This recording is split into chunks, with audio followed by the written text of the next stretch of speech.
Hello everyone, कैसे हैं आप सब लोग? सब ठीक है ना? और मैं भी बहुत मस्त हूँ। तो चलो आज आगे वाला टॉपिक स्टार्ट करते हैं अपनी ऑर्गेनिक केमिस्ट्री का। कल मैंने आपको बोला था कि आज अपन मेथड ऑफ प्रिपरेशन पढ़ने वाले हैं। अपने को ये देखना है कि इन एल्किल हैलाइड्स को अपन किन किन मेथड के थ्रू बना सकते हैं। ये स्टार्ट करने से पहले आपने मेरी पहले वाली वीडियोस के थ्रू अपना रिवीजन तो कर ही लिया होगा, क्योंकि ये वाला जो टॉपिक है इसमें अपने फिर से वही रिएक्शन मैकेनिज्म काम में आएगी जो मैंने आपसे फर्स्ट वीडियो के अंदर डिस्कस की थी। देखो, मेथड ऑफ प्रिपरेशन के अंदर पहला जो मेथड अपन देख रहे हैं वो है फ्रॉम एल्केन्स। एल्केनों के थ्रू अपने को एल्किल हैलाइड बनाने हैं।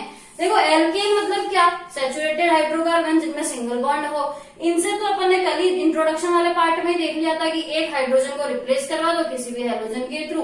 यानी क्या करना है, अपन ने एक एल्केन लिया है, इस एल्केन को अपन किसी भी हेलोजन के साथ रिएक्शन करवाएंगे। यहाँ पर सनलाइट की प्रेजेंस अपन रखेंगे और उसके थ्रू अपन यहाँ से एक हाइड्रोजन को एक हेलोजन के थ्रू रिप्लेस करवा देंगे, जिससे कि अपने पास में substitute of alkene halogen derivatives अपने पास यहाँ पर बन करके आ जाएंगे। देखो, इस रिएक्शन के अंदर अपन ने क्या किया, हाइड्रोजन को रिप्लेस करवाया हेलोजन से। रिएक्शन के मैकेनिज्म के पास अगर अपन जाए तो अपने को पता है कि यहाँ पर अपना कार्बोकैटायन इंटरमीडिएट बनता है।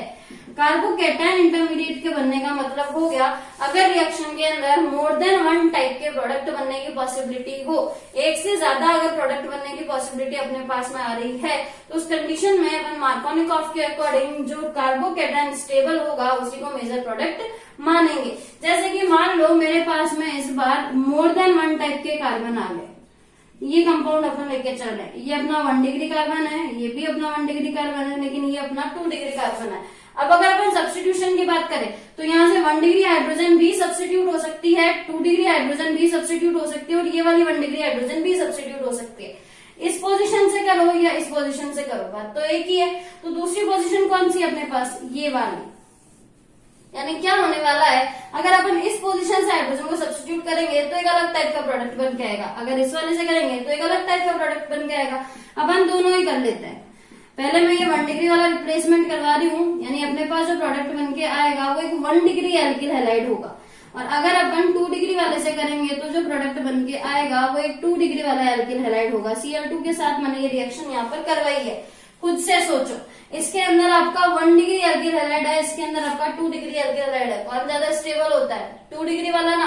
तो इसका मतलब अगर अपन जनरलाइज हाइड्रोजन के लिए सब्स्टिट्यूशन का रेट निकालना चाहें तो अपन ये बोलेंगे कि 3 डिग्री हाइड्रोजन जो है वो सबसे इजीली सब्स्टिट्यूट होगी, देन 2 डिग्री होगी, देन 1 डिग्री होगी। और ये वाला जो ऑर्डर है उसका बेस क्या है? कार्बोकैटायन की स्टेबिलिटी। जो हाइड्रोजन अपन सब्स्टिट्यूट करेंगे उसके ऊपर पॉजिटिव चार्ज आएगा, और पॉजिटिव चार्ज आने की वजह से अपन कार्बोकैटायन की स्टेबिलिटी के आधार पर उसका जो ऑर्डर है वो तय कर सकते हैं।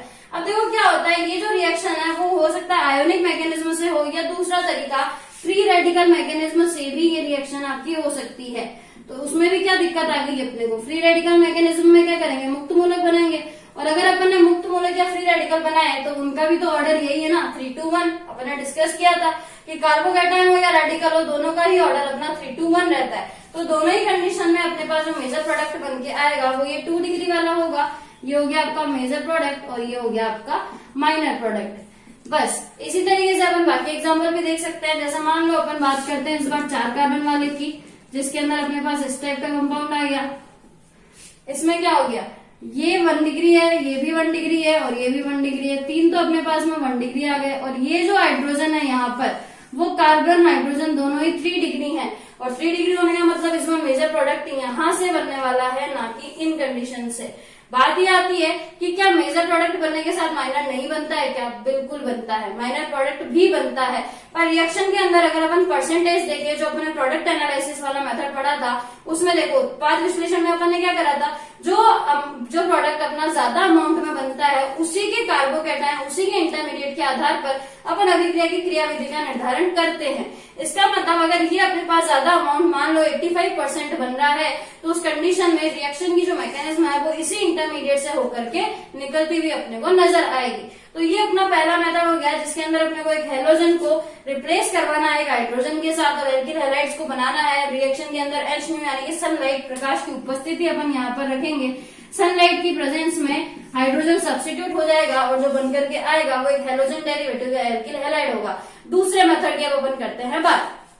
सेकेंड वाला जो मेथड है उसमें अपने को बनाना है एल्कीन से अपने को बनाना है एल्किल हैलाइड। क्या करें, ये एल्कीन मैंने ली है जिसके ऊपर मैंने अभी कोई सब्स्टिट्यूशन नहीं लगाया है, इसको अपन रिएक्शन करवाते हैं हाइड्रोजन हैलाइड के साथ, HX के साथ। रिएक्शन को अपन हाइड्रोहेलोजिनेशन भी बोल सकते हैं। हाइड्रोजन और हेलोजन का एडिशन करवा रहे हैं, इसीलिए रिएक्शन को अपन ने बोला है कि ये हाइड्रोहेलोजिनेशन यानी हाइड्रोहेलोजनीकरण अभिक्रिया है। होगा क्या रिएक्शन के अंदर, क्योंकि मैंने अभी यहाँ पर कोई वैलेंसी नहीं लगाई है, रैंडमली मेरे मन से मैंने ये डबल बॉन्ड यहाँ पर शिफ्ट कर दिया। इस कंडीशन में यहाँ आपका चार्ज आएगा डेल नेगेटिव, यहाँ चार्ज आएगा डेल पॉजिटिव। HX की बॉन्ड पोलरिटी अपने को पता है, X के ऊपर नेगेटिव चार्ज आता है, H पे पॉजिटिव चार्ज आता है। अपोजिट को जोड़ दो, अपोजिट को जोड़ा तो क्या हुआ, एक पे आपका X आकर के जुड़ गया, एक पे आपका H आकर के जुड़ गया। यहाँ मैंने नेगेटिव चार्ज लिया है इसलिए यहाँ पर अपना हाइड्रोजन जुड़ेगा और दूसरी पोजीशन पे अपना हेलोजन आकर के जुड़ जाएगा। सोचो, इस केमिकल रिएक्शन के अंदर भी कार्बोकैटायन इंटरमीडिएट बन रहा है, यानी यहाँ पर भी कार्बोकैटायन की स्टेबिलिटी के बेस पे रीअरेंजमेंट पॉसिबल हो सकता है। अब देखो, इस टाइप की रिएक्शन के लिए एडिशन रिएक्शन है, अपन ने पहले वाले लेक्चर के अंदर डिस्कस किया था कि एडिशन रिएक्शन के अंदर अपन जो रूल लगाते हैं वो होता है आपका मार्कोनिकॉफ का रूल। मार्कोनिकॉफ के रूल के अकॉर्डिंग अपन यहाँ पर प्रोडक्ट को बनाएंगे। जैसे मान लो मैंने आपके पास में जो एल्कीन ली है वो एल्कीन ये है, एक अनसिमेट्रिकल एल्कीन मैंने यहाँ पर ली है। दो डबल बॉन्ड, अपने को ये जो डबल बॉन्ड इन दो कार्बन के बीच नजर आ रहा है, इन दोनों कार्बन में से हो सकता है X इस कार्बन को अप्रोच करे, हो सकता है हेलोजन इस कार्बन को अप्रोच करे। इन दोनों में से वो किस कार्बन को अप्रोच करेगा ये बताने वाला था मार्कोनिकॉफ का लॉ।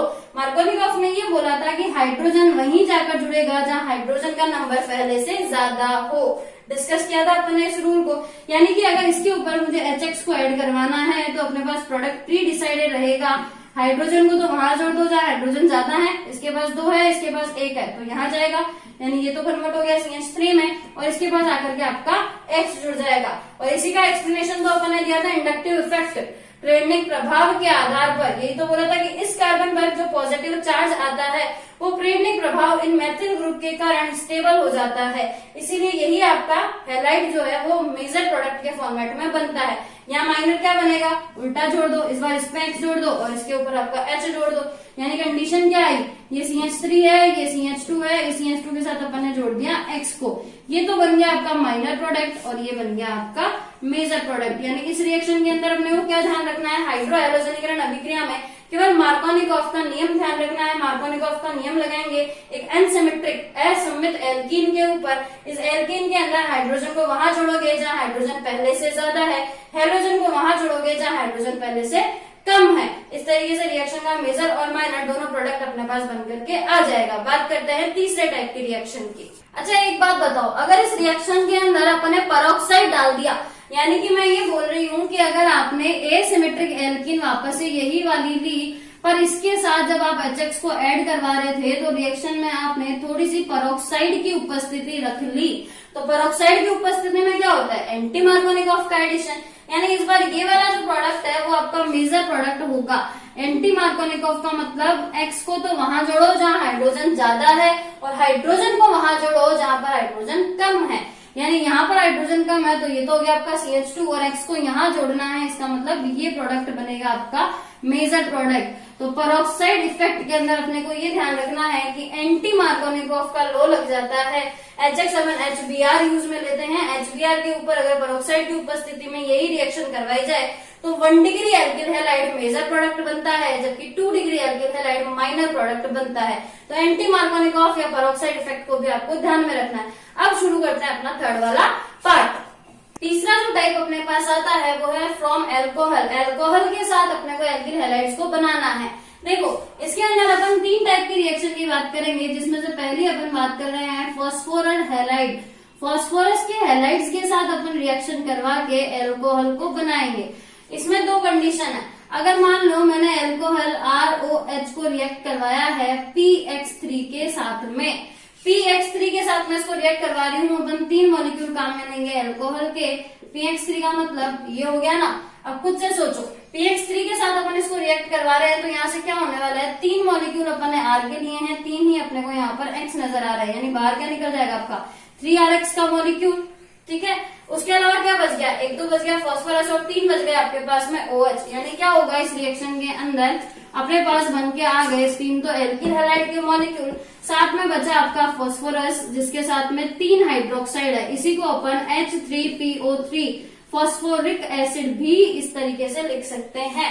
तो अगर अपन ट्राई हैलाइड के साथ रिएक्शन करवाएंगे तो इस तरीके से रिएक्शन होगी, और अगर यही रिएक्शन अपन पेंटा हैलाइड के साथ करवा लेते हैं, यानी फास्फोरस के इस बार अपन ने पेंटा हैलाइड काम में लिए हैं, PX5 को अपन काम में ले रहे हैं, तो देखो रिएक्शन कैसे हो रही है। ये RX का मॉलिक्यूल बाहर, ये HX का मॉलिक्यूल बाहर, और बीच में बच गया अपना POX3 का मॉलिक्यूल। यानी क्या होगा रिएक्शन के अंदर अपना एक तो बनेगा ROH की जगह क्या आ गया RX, OH को तो अपन ने तोड़ दिया, उसकी जगह पे आ गया अपना RX का मॉलिक्यूल प्लस HX का मॉलिक्यूल प्लस अपना बना है POX3, इस टाइप का एक मॉलिक्यूल अपना एक और बना है। यानी अगर अपन फास्फोरस ट्राई हैलाइड के साथ रिएक्शन करवाते हैं तो RX बनेगा, फिक्स है। फास्फोरस पेंटा हैलाइड के साथ करवाएंगे तब भी RX ही बनेगा। फर्क क्या आएगा बाई प्रोडक्ट का। इस रिएक्शन का जो बाई प्रोडक्ट है वो आपको फास्फोरिक एसिड है, जबकि इस रिएक्शन का जो बाई प्रोडक्ट है वो आपके पास में HX और POX3 टाइप के कंपाउंड है। अगली रिएक्शन जो आती है वो देखते हैं अपन डार्जन रिएक्शन को। देखो डार्जन रिएक्शन में अपन क्या करवाते हैं, अपन एल्कोहल को रिएक्ट करवाते हैं थायोनिल क्लोराइड के साथ में। थायोनिल क्लोराइड के साथ अपन रिएक्शन करवाते हैं। नेम्ड रिएक्शन है, इंपॉर्टेंट रिएक्शन है, ध्यान रखिएगा। 12th क्लास में भी पूछी जाती है और अपने BSc में भी पूछी जाएगी। थायोनिल क्लोराइड क्या होता है SOCl2, ये कंपाउंड आपका थायोनिल क्लोराइड होता है। अगर अपन एल्कोहल ROH को रिएक्ट करवाते हैं थायोनिल क्लोराइड SOCl2 के साथ, ये वाला बॉन्ड ब्रेक होगा, ये वाला बॉन्ड ब्रेक होगा। यानी प्रोडक्ट क्या बना रिएक्शन का अपने पास में RCl plus HCl plus SO2। Reaction को स्पेसिफाइडली RCl एल्किल क्लोराइड्स बनाने के लिए काम में लिया जाता है। और इस रिएक्शन की खास बात क्या है, यहाँ पर अपन प्योर एल्किल हैलाइड को बना सकते हैं। क्या कारण है उसका, HCl गैसियस है, SO2 गैसियस है, यानी दोनों ही रिएक्शन के अंदर जैसे ही बनेंगे वेपराइज हो जाएंगे, तो रिएक्शन में आपका प्योरली केवल एल्किल क्लोराइड बच जाएगा। तो इस रिएक्शन को प्योर एल्किल क्लोराइड बनाने के लिए काम में लिया जाता है। बहुत ही सीधी सी रिएक्शन है, बस बॉन्ड को इस तरीके से तोड़ना है। अब बॉन्ड को तोड़ने के लिए क्या क्या करो, बॉन्ड को तोड़ के बॉन्ड की पोलैरिटी देख लिया करो, किस पे कौन सा चार्ज आ रहा है। अगर ऐसे सॉल्व नहीं होता, सारे बॉन्ड्स अलग अलग कर दो, जैसे मैंने करे अभी आपके लिए। इन सारे बॉन्ड्स को अलग अलग कर दो और उसके बाद में बॉन्ड पोलैरिटी के बेस पे तोड़ दो, रिएक्शन ज्यादा इजी हो जाती है अपने लिए। तो रिएक्शन के अंदर खास बात क्या है, थायोनिल क्लोराइड काम में ले रहे हैं, SO2 सल्फर डाइऑक्साइड बाहर निकल रहा है, क्योंकि जो बाई प्रोडक्ट है वो गैसियस स्टेट के अंदर है। तो 100% प्योर एल्किल क्लोराइड बनाने के लिए इस मेथड को काम में लिया जाता है। अब तक जो मेथड पढ़ रहे थे वो RX alkyl iodide, alkyl chloride, alkyl fluoride, alkyl chloride, bromide सब बनाने के काम में आ रहे थे। बस ये वाला जो मेथड है वो केवल एल्किल क्लोराइड बनाने के लिए काम में आ रहा है। अब देखो इससे अगले वाले मेथड की अपन बात करते हैं। उस मेथड में हम क्या करने वाले हैं कि ये जो HX वाला मॉलिक्यूल हमने काम में लिया है, ROH को इस HX के साथ रिएक्ट करवाएंगे। ये रहा अपना X, ये रहा अपना H बॉन्ड, इस तरीके से तोड़ना है कि ये H2O का मॉलिक्यूल बाहर जाए और आपका RX का मॉलिक्यूल बन जाए। रिएक्शन के अंदर देखो ये जो रिएक्शन है वो अपन एक लुईस एसिड ZnCl2 की प्रेजेंस में करवाते हैं। खास बात देखना, अगर अपन रिएक्शन में HX में HCl काम में ले रहे हैं और ZnCl2 अपन ने काम में लिया ही है एज ए लुईस एसिड, इस रिएजेंट को बोला जाता है ल्यूकास रिएजेंट। ल्यूकास अभिकर्मक इस रिएजेंट को अपन बोलते हैं। इंपॉर्टेंट रिएजेंट है, याद रखना। ल्यूकास रिएजेंट का काम क्या है, देखो इस रिएक्शन में अपन OH वाला बॉन्ड तोड़ रहे हैं, यानी इस R पे पॉजिटिव चार्ज आने वाला है। R पे पॉजिटिव चार्ज मतलब कार्बन पे पॉजिटिव चार्ज, और कार्बन पे पॉजिटिव चार्ज का मतलब रीअरेंजमेंट पॉसिबल है। एक बात ध्यान ही रख लेना, कार्बन पे पॉजिटिव चार्ज मतलब रीअरेंजमेंट, कार्बन पे पॉजिटिव चार्ज मतलब रीअरेंजमेंट फिक्स रहेगा।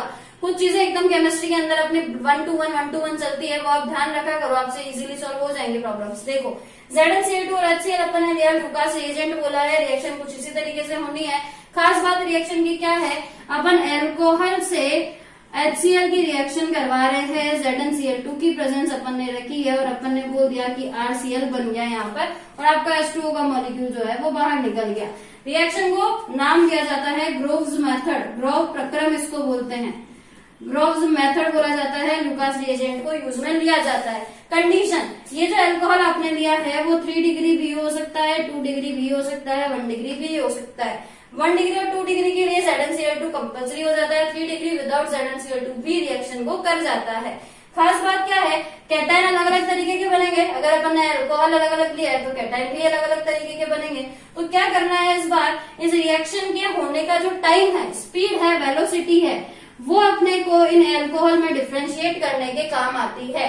एक सीधी बात आप ये भी देखो, RCl बना रहे हैं, एल्गिल क्लोराइड अपन बना रहे हैं, तो अपन ने इसको पढ़ लिया कि बनाने की विधियां है एल्गिल हैलाइड की। दूसरा अपन इसको ये भी तो बोल सकते हैं कि अपन एल्कोहल की रासायनिक अभिक्रिया भी करवा रहे हैं। तो एल्कोहल वाले चैप्टर में एल्कोहल की रासायनिक अभिक्रिया जब अपन पढ़ेंगे तब फिर से यही रिएक्शन आएगी। खास बात क्या है, ROH जो है वो अपन ने देखा 3 टाइप का हो सकता है। तो ये जो लुकास रिएजेंट है इसके साथ सबसे फास्ट रिएक्शन करता है आपका 3 डिग्री ROH, 3 डिग्री अल्कोहल, उसके बाद सेकेंडरी अल्कोहल और उसके बाद 1 डिग्री अल्कोहल। रिएक्शन के लिए रेट अगर अपन लिखेंगे तो tertiary alcohol, then secondary alcohol, then primary alcohol, इस तरीके से इस रिएक्शन की रेट जो है वो चलती है। अब देखो इससे क्या फर्क पड़ा, अपने को ये पता चल गया अपन इन तीनों में डिफ्रेंशिएट कर पाएंगे कि अपन ने जो सैंपल मॉलिक्यूल अपने को गिवन है, मान लो कोई सैंपल मॉलिक्यूल अपने को गिवन है और ये पता लगाना है कि ये प्राइमरी अल्कोहल है, सेकेंडरी अल्कोहल है या फिर टर्शरी अल्कोहल है, तो क्या करें, लुकास रिएजेंट को उसमें डाल दें। लुकास रिएजेंट को डालते ही अगर रिएक्शन होने लगती है, इसमें भी देखो RCl जो है आपका, RCl अपना PPT बना लेगा। तो क्या होने वाला है रिएक्शन के अंदर कि अगर 3 डिग्री अल्कोहल होगा तो रिएक्शन बहुत ही क्विक होगी और अपने को PPT नजर आएगी। 2 डिग्री अल्कोहल थोड़ा टाइम लेगा, मान लो 10 मिनट लग रहे हैं रिएक्शन में, और 1 डिग्री अल्कोहल जो है वो लगभग 1 घंटे में जाकर के अपने को रिजल्ट देगा। तो रिएक्शन काम आ गई अपने प्राइमरी, सेकेंडरी और टर्शरी अल्कोहल के अंदर डिफ्रेंशिएट करने के अंदर। अब देखो रिएक्शन के अंदर अपन ने बोल दिया कार्ब कैटायन बनने वाला है तो रीअरेंजमेंट होगा। मान लो इस बार अपन ने जो काम में लिया है वो ये वाला प्रोडक्ट आपका, मैं बात कर रही हूँ नियोपेंटिल अल्कोहल की, इस कंपाउंड की अपन बात कर रहे हैं। नियोपेंटिल अल्कोहल अपन ने लिया है और अपन ये देखना चाहते हैं कि रिएक्शन में जो एल्किल हैलाइड बन के आएगा वो कौन सा होगा। रिएक्शन वही HX के साथ करवा रहे हैं अपन, वही अपन ने ZnCl2 की प्रेजेंस रखी है। तो रिएक्शन का इंटरमीडिएट देखो, सबसे पहले जैसे ही OH जाएगा, सबसे पहले अपने पास में इस कार्बन पर पॉजिटिव चार्ज आएगा जहां से OH गया है। ये 1 डिग्री एल्किल हैलाइड आपका, 1 डिग्री कार्बोकैटायन आपका। इस 1 डिग्री कार्बोकैटायन का रीअरेंजमेंट पॉसिबल हो सकता है अगर अपन यहाँ से मैथिल ग्रुप को शिफ्ट कर दें। मैथिल ग्रुप को अगर शिफ्ट करा अपन ने तो क्या होगा, CH3CCH3, उसको तो मिल गया एक मैथिल ग्रुप, यानी इस तरीके से, और ये पॉजिटिव चार्ज आ गया इस कार्बन पर। ये 1 डिग्री कार्बोकैटायन है, ये 3 डिग्री कार्बोकैटायन है। कौन ज्यादा स्टेबल होता है, 3 डिग्री। तो 3 डिग्री कार्बोकैटायन ज्यादा स्टेबल होने की वजह से अब अपना जो X है वो यहाँ पर आकर के जुड़ेगा और रिएक्शन के अंदर ये अपना मेजर प्रोडक्ट बन करके आएगा। तो यानी अगर अपने पास में कार्बोकैटायन इंटरमीडिएट बन के आएगा तो अपन उसको रीअरेंज करवा सकते हैं।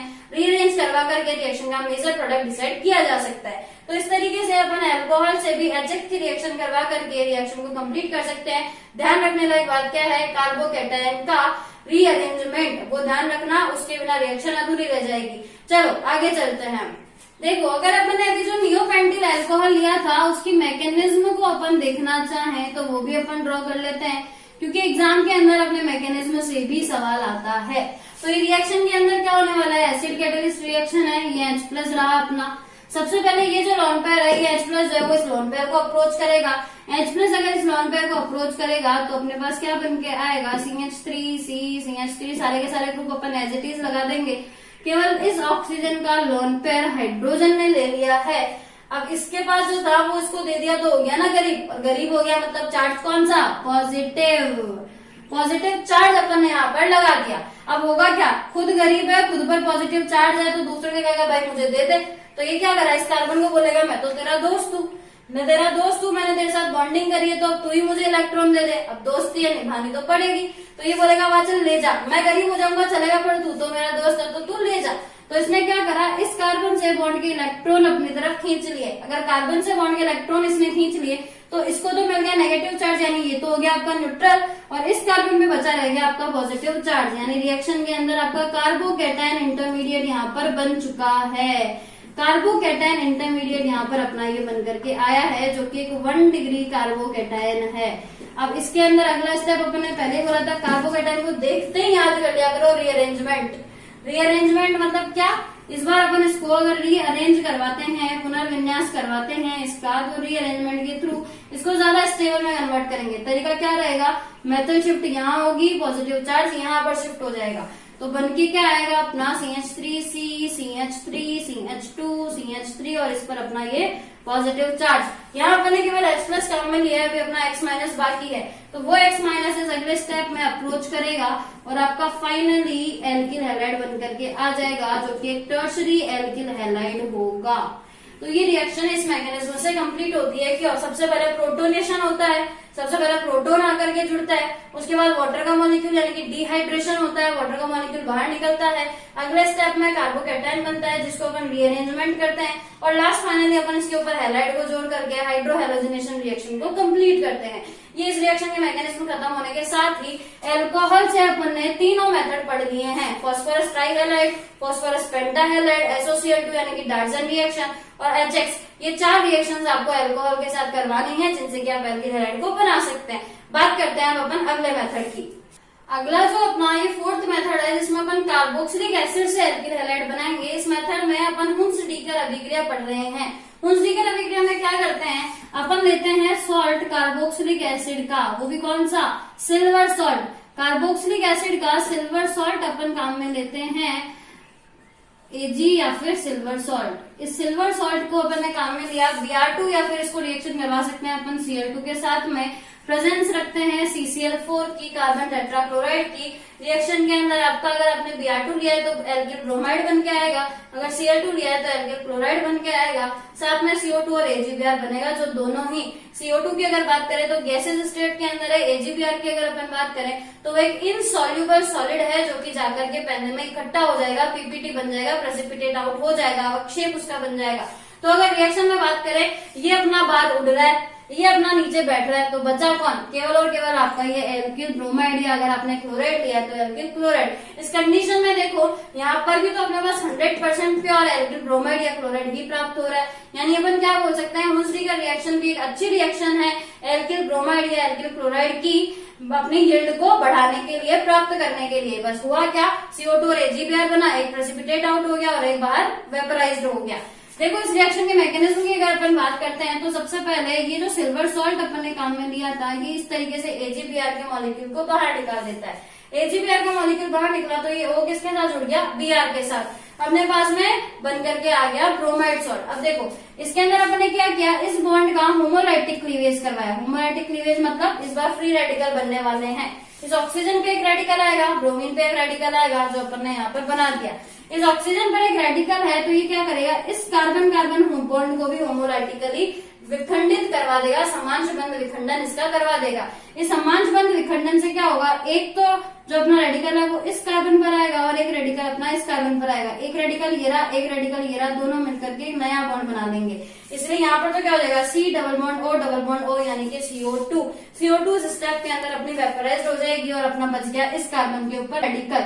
इस कार्बन पे जो रेडिकल है वो वहां से फ्री हुए Br रेडिकल के साथ, या फिर से अगर Br2 को रिएक्ट करवाओगे तब भी Br रेडिकल आ जाएगा, उसके साथ रिएक्ट करके आपका alkyl chloride, alkyl bromide, alkyl जो अपना हैलाइड कंपाउंड है वो बना देगा। रिएक्शन में क्या ध्यान रखने लायक बात है, पहले स्टेप के अंदर दिख रहा है AgBr का मॉलिक्यूल प्रेसिपिटेट आउट हो रहा है, तीसरे स्टेप में नजर आ रहा है कि CO2 जो है वो वेपराइज्ड हो रही है। तो दोनों ही बातें आपको ध्यान रखनी है कि एक प्रेसिपिटेट आउट हो रहा है और एक वेपराइज्ड हो रहा है। तो रिएक्शन के अंदर आपको 100% प्योर एल्किल हैलाइड यानी कि क्लोराइड या ब्रोमाइड की यील्ड यहाँ पर मिलने वाली है। ध्यान क्या रखना है, या तो Br2 ले लो या तो Cl2 ले लो। एज ए सॉल्वेंट आपने लिया है कार्बन टेट्राक्लोराइड CCl4, इसको आपने एज ए सॉल्वेंट यहाँ पर काम में लिया है। रिएक्शन के मैकेनिज्म को ध्यान रखना, फ्री रेडिकल मैनर के अंदर अपनी रिएक्शन यहाँ पर कंप्लीट हो रही है। इसी के साथ अपना ये जो हुंस-डीकर रिएक्शन है वो भी हो जाती है खत्म। बात करते हैं इसके लास्ट मेथड की। बात करी थी कि जो एल्किल अपने फ्लोराइड्स होते हैं और आयोडाइड होते हैं, इनको बनाना इतना आसान नहीं होता है। उस दिन भी मैंने आपको बोला था कि स्वाट रिएक्शन के थ्रू मैं आपको ये मैकेनिज्म बताऊंगी। तो देखो आज अपन वही देख रहे हैं, हैलोजन एक्सचेंज रिएक्शन, यानी एक हैलोजन को दूसरे हैलोजन के साथ एक्सचेंज करवाना है। पहले अपन इसके अंदर जो देख रहे हैं वो स्वाट रिएक्शन है। स्वाट रिएक्शन आपकी इंडिविजुअली एल्किल फ्लोराइड बनाने के काम में आती है। एल्किल फ्लोराइड बनाने के काम में आने करेंगे क्या, एल्किल आयोडाइड को लेंगे, उसको AgF के साथ रिएक्ट करवाएंगे। यहाँ से I जो है वो F से रिप्लेस हो जाएगा, AgI का मॉलिक्यूल यहाँ से अपना बाहर निकल जाएगा और ये जो F है वो आपके इस एल्किल ग्रुप के साथ में जुड़ जाएगा। अब सवाल ये आता है कि ये वाला जो अपना एल्किल आयोडाइड है ये कहाँ से लगाएगा। तो इसको बनाने के लिए अपन देखेंगे ये फिंकेलस्टाइन रिएक्शन। फिंकेलस्टाइन रिएक्शन में अपन क्या करेंगे, हेलोजन अपन ले लिया यहाँ पे Cl, यहाँ पे अपन Br भी काम में ले सकते हैं, क्लोरीन या ब्रोमीन में से कोई सा भी हेलोजन काम में ले सकते हैं। ये इस NaI, यहाँ से NaCl का मॉलिक्यूल बाहर निकल जाएगा अगर आपने Cl लिया है तो, NaBr का मॉलिक्यूल बाहर निकल जाएगा अगर आपने Br लिया है तो, और इस कार्बन के साथ आपका आयोडीन जुड़ जाएगा। रिएक्शन जो है वो एसीटोन की प्रेजेंस में होती है और हेलोजन एक्सचेंज के थ्रू अपने पास एल्किल आयोडाइड बन करके आ जाते हैं। तो हेलोजन एक्सचेंज रिएक्शन में अपने को दो इंडिविजुअल रिएक्शन पढ़नी होती है, स्वाट अभिक्रिया और फिंकेलस्टाइन अभिक्रिया। स्वाट अभिक्रिया में क्या करते हैं, फ्लोराइड को बनाते हैं। एल्किल फ्लोराइड को बनाने के लिए क्या करेंगे, एल्किल आयोडाइड देंगे, उसको अपन AgF के साथ रिएक्ट करवाएंगे, आयोडीन का फ्लोरीन से रिप्लेसमेंट करवाएंगे और उसके थ्रू अपन फ्लोराइड बना लेंगे। दूसरी जो अपने हेलोजन एक्सचेंज के अंदर आने वाली रिएक्शन है फिंकेलस्टाइन अभिक्रिया। फिंकेलस्टाइन रिएक्शन में अपन क्या करते हैं, एल्किल क्लोराइड या फिर ब्रोमाइड लेते हैं, रिएक्शन करवाते हैं अपन NaI सोडियम आयोडाइड के साथ में, रिप्लेस करवाते हैं क्लोरीन ब्रोमीन को आयोडीन के साथ में, एसीटोन की प्रेजेंस को रखते हैं और अपने पास में एल्किल आयोडाइड जो है वो बन करके आ जाते हैं। हेलोजन एक्सचेंज रिएक्शन अपने यहाँ पर हो जाती है खत्म। और मेथड ऑफ प्रिपरेशन बनाने की जो विधियां थी उसकी 5 विधियां भी अपन ने यहाँ पर आज पढ़ ली है। इसी के साथ अपना ये वाला जो टॉपिक आज यहाँ खत्म हो गया। अब अगला टॉपिक जो अपन कल की क्लास में डिस्कस करेंगे वो रहेगी फिजिकल प्रॉपर्टी, केमिकल प्रॉपर्टी और कुछ अपन केमिकल रिएक्शन का भी आइडिया लेकर के चलेंगे। अगर आपने अभी तक चैनल सब्सक्राइब नहीं किया है तो जल्दी से चैनल को कर दीजिएगा सब्सक्राइब, वीडियो को कीजिए लाइक, शेयर, कमेंट। तब तक के लिए रिवीजन करते रहिए। Keep study.